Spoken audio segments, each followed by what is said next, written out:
बिस्मिल्लाहिर्रहमानिर्रहीम। BM farmer देखने वाले तमाम नाज़रीन अस्सलाम वालेकुम।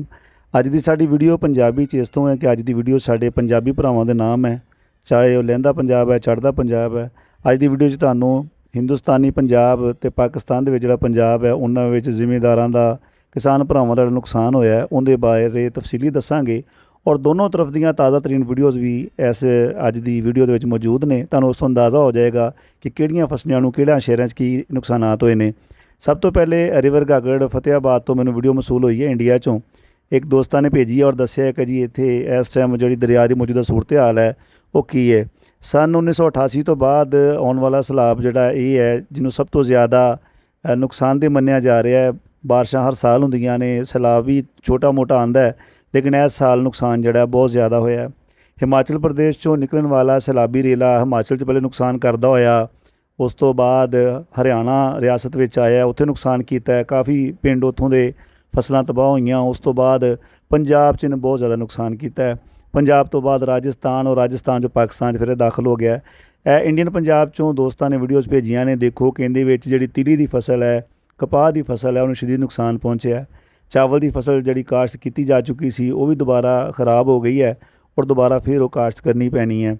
इहदे विच जिहड़ा किसान भरावां दा नुकसान मजीद जिहड़ा खदशा लग रहा है कि अगर मजीद बारिशां होंदियां ने तो उन्हां नाल भी फसलों नूं नुकसान हो जाएगा।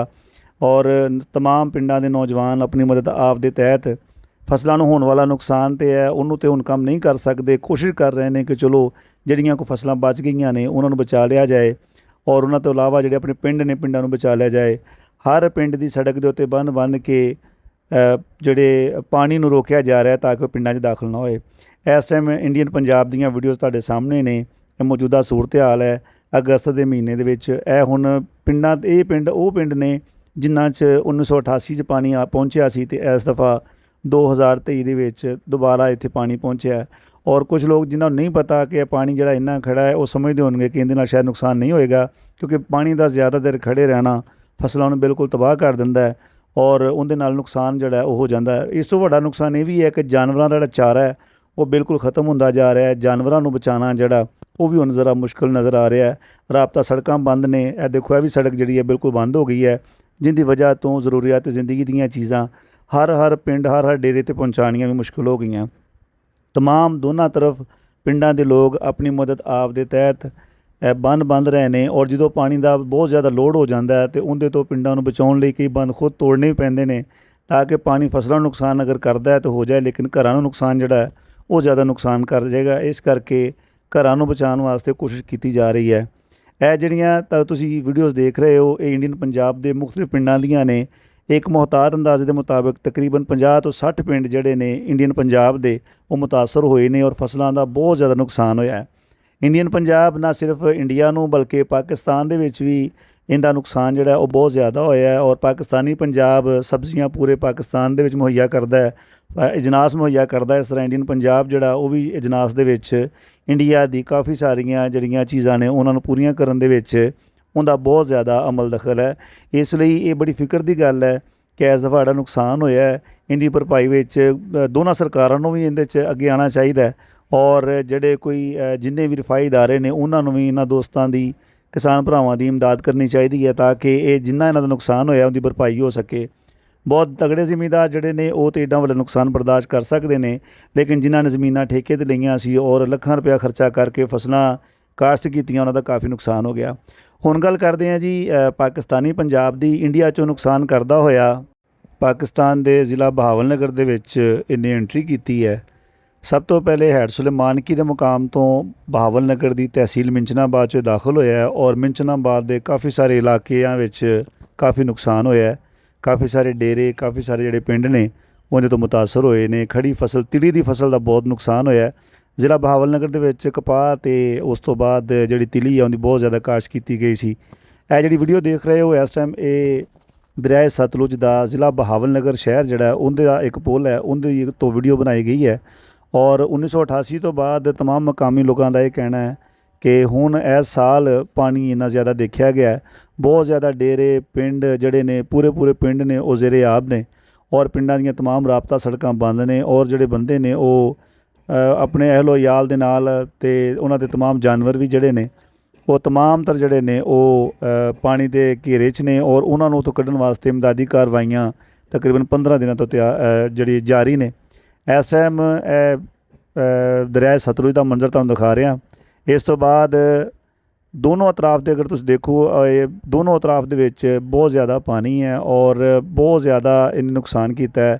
ਕਪਾਹ ਦਾ ਬਹੁਤ ਜ਼ਿਆਦਾ ਨੁਕਸਾਨ ਹੋਇਆ, ਜਾਨਵਰਾਂ ਦੇ ਵੀ ਮਰਨ ਦੀ ਬਹੁਤ ਜ਼ਿਆਦਾ ਇਤਲਾਤ ਨੇ। ਇਹ ਜ਼ਿਲ੍ਹਾ ਬਹਾਵਲ ਨਗਰ ਦੀ ਜਿਹੜੀ ਤਹਿਸੀਲ ਬਹਾਵਲ ਨਗਰ ਹੈ, ਇਹ ਉਹਦੀਆਂ ਵੀਡੀਓਜ਼ ਨੇ। ਉਹਦੇ 'ਚ ਦੇਖੋ ਕਿ ਬਹੁਤ ਹੀ ਜ਼ਿਆਦਾ ਇੱਥੇ ਪਾਣੀ ਆਇਆ ਹੈ, ਜਿੰਦੀ ਵਜ੍ਹਾ ਤੋਂ ਬਹੁਤ ਜ਼ਿਆਦਾ ਫਸਲ ਦਾ ਨੁਕਸਾਨ ਹੋਇਆ ਹੈ। ਤਿਲੀ ਦਾ ਰੇਟ ਪਾਕਿਸਤਾਨ ਦੇ ਵਿੱਚ ਬਹੁਤ ਸਾਰੇ ਕਿਸਾਨਾਂ ਨੂੰ ਪਤਾ ਕਿ ਬਹੁਤ ਜ਼ਿਆਦਾ ਸੀ ਅਤੇ ਇਸ ਸਾਲ ਤਿਲੀ ਦੀ ਫਸਲ ਵੀ ਬਹੁਤ ਅੱਛੀ ਸੀ, ਲੇਕਿਨ ਬਾਰਿਸ਼ਾਂ ਨੇ ਅਤੇ ਸੈਲਾਬ ਨੇ ਕਾਫੀ ਜ਼ਿਆਦਾ ਨੁਕਸਾਨ ਕੀਤਾ। ਰਾਬਤਾ ਸੜਕਾਂ ਜਿਹੜੀਆਂ ਨੇ ਉਹ ਵੀ ਬੰਦ ਹੋਣ ਨਾਲ ਜਾਨਵਰਾਂ ਦੇ ਚਾਰੇ ਔਰ ਦੁਕਾਨਾਂ 'ਤੇ ਜਿਹੜਾ ਰਾਸ਼ਨ ਹੈ ਉਹਦੀ ਵੀ ਜਿਹੜੀ ਕਮੀ ਹੈ ਉਹਦਾ ਵੀ ਕਾਫੀ ਜ਼ਿਆਦਾ ਮਸਾਇਲ ਜਿਹੜੇ ਨੇ ਉਹ ਪੇਸ਼ ਆ ਰਹੇ ਨੇ। ਇਹ ਤੁਸੀਂ ਦੇਖ ਰਹੇ ਹੋ, ਇਹ ਬਹਾਵਲ ਨਗਰ ਦੀ ਤਹਿਸੀਲ ਚਿਸ਼ਤੀਆਂ ਹੈ, ਉਹਦੇ ਵਿੱਚ ਕਾਫੀ ਜ਼ਿਆਦਾ ਨੁਕਸਾਨ ਹੈ। ਉਹਦੀਆਂ ਵੀਡੀਓਜ਼ ਨੇ। ਰੈਸਕਿਊ 1122 ਜਿਹੜੀ ਇੱਥੋਂ ਦੀ ਇੱਕ ਇਮਦਾਦੀ ਪਾਕਿਸਤਾਨ ਦੇ ਵਿੱਚ ਬਹੁਤ ਹੀ ਅੱਛੀ ਇੱਕ ਸਰਵਿਸ ਹੈ, ਜਿਹੜੇ ਡੇਰਿਆਂ 'ਤੇ ਲੋਕ ਆਬਾਦ ਸੀ ਜਾਂ ਛੋਟੀਆਂ ਆਬਾਦੀਆਂ ਨੇ ਜਿਨ੍ਹਾਂ ਨੂੰ ਚਾਰੋਂ ਤਰਫ ਪਾਣੀ ਨੇ ਘੇਰ ਲਿਆ, ਉਹਨਾਂ ਨੂੰ ਰੈਸਕਿਊ 1122 ਦੀਆਂ ਟੀਮਾਂ ਰੈਸਕਿਊ ਕਰ ਰਹੀਆਂ ਨੇ ਔਰ ਉਹਨਾਂ ਨੂੰ ਮਹਿਫੂਜ਼ ਮਕਾਮਾਤ 'ਤੇ ਸ਼ਿਫਟ ਕਰ ਰਹੀਆਂ ਨੇ। ਜਾਨਵਰਾਂ ਦਾ ਬਹੁਤ ਜ਼ਿਆਦਾ ਨੁਕਸਾਨ ਹੋ ਰਿਹਾ ਕਿਉਂਕਿ ਜਿਹੜੇ ਜਾਨਵਰ ਨੇ ਉਹਨਾਂ ਦੇ ਚਾਰੇ ਦੀ ਸ਼ਦੀਦ ਕਿੱਲਤ ਹੈ, ਚਾਰਾ ਨਹੀਂ ਮਿਲ ਰਿਹਾ। ਉਹਨਾਂ ਨੂੰ ਦੂਸਰੇ ਸ਼ਹਿਰਾਂ 'ਚੋਂ ਚਾਰਾ ਲਿਆ ਕੇ ਅਤੇ ਜਾਨਵਰਾਂ ਨੂੰ ਚਾਰਾ ਪਾਇਆ ਜਾ ਰਿਹਾ ਤਾਂ ਕਿ ਉਹਨਾਂ ਨੂੰ ਬਚਾਇਆ ਜਾ ਸਕੇ। ਇਸੇ ਤਰ੍ਹਾਂ ਤੁਸੀਂ ਦੇਖ ਰਹੇ ਹੋ ਰੈਸਕਿਊ 1122 ਜਿਹੜੀ ਕਿ ਪਾਕਿਸਤਾਨ ਦੀ ਇੱਕ ਬਹੁਤ ਅੱਛੀ ਸਰਵਿਸ ਹੈ। ਇਹਦੀ ਤੁਸੀਂ ਦੇਖੋ ਕਿ ਪਿੰਡਾਂ ਦੇ ਵਿੱਚੋਂ ਇਨਸਾਨਾਂ ਨੂੰ, ਜਾਨਵਰਾਂ ਨੂੰ, ਜੋ ਵੀ ਜਾਨਦਾਰ ਜਿੱਥੇ ਵੀ ਫਸਿਆ ਹੈ ਉਹਨਾਂ ਨੂੰ ਹੰਗਾਮੀ ਤੌਰ 'ਤੇ ਮਹਿਫੂਜ਼ ਮਕਾਮਾਤ 'ਤੇ ਸ਼ਿਫਟ ਕੀਤਾ ਜਾ ਰਿਹਾ ਹੈ। ਪੂਰੇ ਪਾਕਿਸਤਾਨ ਦੀਆਂ ਤਮਾਮ ਰੈਸਕਿਊ ਦੀਆਂ ਜਿਹੜੀਆਂ ਟੀਮਾਂ ਨੇ ਉਹ ਕਸ਼ਤੀਆਂ ਲੈ ਕੇ ਇਹਨਾਂ ਇਲਾਕਿਆਂ 'ਚ ਪਹੁੰਚੀਆਂ ਨੇ ਔਰ ਲੋਕਾਂ ਨੂੰ ਖੁਰਾਕ ਦੇ ਨਾਲ ਨਾਲ ਮਹਿਫੂਜ਼ ਮਕਾਮਾਤ 'ਤੇ ਸ਼ਿਫਟ ਕਰਨ ਵਾਸਤੇ ਵੀ ਬਹੁਤ ਜ਼ਿਆਦਾ ਇੰਤਜ਼ਾਮਾਤ ਕੀਤੇ ਗਏ ਨੇ। ਰੈਸਕਿਊ ਟੀਮਾਂ ਨੇ ਸਰਕਾਰੀ ਛੁੱਟੀਆਂ ਵੀ ਆਪਦੀਆਂ ਮੁਅੱਤਲ ਕੀਤੀਆਂ ਔਰ ਦਿਨ ਰਾਤ ਕੰਮ ਕਰ ਰਹੇ ਨੇ। ਇਹ ਵਕਤੀ ਤੌਰ 'ਤੇ ਇਹਨਾਂ ਦੇ ਦੁੱਖਾਂ ਦਾ ਮਦਾਵਾ ਹੈ ਜਾਂ ਇਹਨਾਂ ਨੂੰ ਸੰਭਾਲ ਕਰ ਰਹੇ ਹਾਂ, ਲੇਕਿਨ ਇਹਨਾਂ ਵਾਸਤੇ ਬਹੁਤ ਕੁਝ ਕਰਨ ਦੀ ਜ਼ਰੂਰਤ ਹੈ। ਭਾਰਤੀ ਪੰਜਾਬ ਅਤੇ ਪਾਕਿਸਤਾਨੀ ਪੰਜਾਬ ਦੇ ਵਿੱਚ ਜਿੰਨਾ ਵੀ ਸੈਲਾਬ ਦੇ ਨਾਲ ਅਤੇ ਬਾਰਿਸ਼ਾਂ ਨਾਲ ਨੁਕਸਾਨ ਹੋਇਆ ਹੈ, ਦੁਆ ਕਰਨੇ ਆ ਕਿ ਅੱਲਾ ਕਰੀਮ ਇਹਨਾਂ ਲੋਕਾਂ 'ਤੇ ਆਪਣੀ ਖਾਸ ਰਹਿਮਤ ਕਰੇ ਅਤੇ ਜਿੰਨਾ ਵੀ ਨੁਕਸਾਨ ਹੋਇਆ ਹੈ ਆਪਣੀ ਰਹਿਮਤ ਦਾ ਸਦਕਾ ਇਹ ਤਮਾਮ ਤਰ੍ਹਾਂ ਦੇ ਨੁਕਸਾਨਾਤ ਨੇ ਉਹ ਪੂਰੇ ਹੋ ਜਾਣ। ਰੈਸਕਿਊ ਟੀਮਾਂ ਦਾ ਵੀ ਬਹੁਤ ਬਹੁਤ ਸ਼ੁਕਰੀਆ ਜਿਨ੍ਹਾਂ ਨੇ ਬਹੁਤ ਔਖੇ ਵਕਤ ਦੇ ਵਿੱਚ ਦਿਨ ਰਾਤ ਤਮਾਮ ਜ਼ਰੂਰਤਮੰਦਾਂ ਦੀ ਬਹੁਤ ਜ਼ਿਆਦਾ ਭਰਪੂਰ ਮਦਦ ਕੀਤੀ ਹੈ। ਬਾਕੀ ਇੰਡੀਅਨ ਪੰਜਾਬ ਦੇ ਵਿੱਚ ਜਿੰਨੇ ਵੀ ਦੋਸਤ ਇਸ ਮੁਸ਼ਕਿਲ ਘੜੀ 'ਚ ਨੇ, ਪਾਕਿਸਤਾਨੀ ਭਰਾ ਤੁਹਾਡੇ ਦੁੱਖਾਂ 'ਚ ਇਸ ਟਾਈਮ ਨਾਲ ਨੇ ਔਰ ਦੁਆ ਗੋ ਆ ਕਿ ਤੁਹਾਡੀਆਂ ਵੀ ਤਮਾਮ ਤਰ ਪਰੇਸ਼ਾਨੀਆਂ ਜਿਹੜੀਆਂ ਨੇ ਉਹ ਦੂਰ ਹੋ ਜਾਣ ਔਰ ਇਹ ਵੀ ਦੁਆ ਕਰਦੇ ਹਾਂ ਕਿ ਆਇੰਦਾ ਆਉਣ ਵਾਲੀ ਜਿਹੜੀ ਫਸਲ ਹੈ ਉਹਦੇ 'ਤੇ ਅੱਲਾਹ ਤਾਲਾ ਆਪਣੀ ਖਾਸ ਰਹਿਮਤ ਦਾ ਸਦਕਾ ਤਮਾਮ ਤਰ ਜਿਹੜੇ ਕਿਸਾਨ ਭਰਾਵਾਂ ਦੇ ਨੁਕਸਾਨ ਨੇ ਉਹਨਾਂ ਦੀਆਂ ਭਰਪਾਈਆਂ ਹੋ ਜਾਣ। ਅੱਜ ਦੀ ਵੀਡੀਓ ਦਿਖਾਉਣ ਦਾ ਤੁਹਾਨੂੰ ਮਕਸਦ ਪਾਕਿਸਤਾਨੀ ਪੰਜਾਬ ਅਤੇ ਇੰਡੀਅਨ ਪੰਜਾਬ ਦੇ ਅਗਸਤ ਤੱਕ ਦੇ ਸੈਲਾਬ ਦੀ ਜੋ ਸੂਰਤ ਹਾਲ ਉਹ ਵਿਖਾਉਣਾ ਸੀ।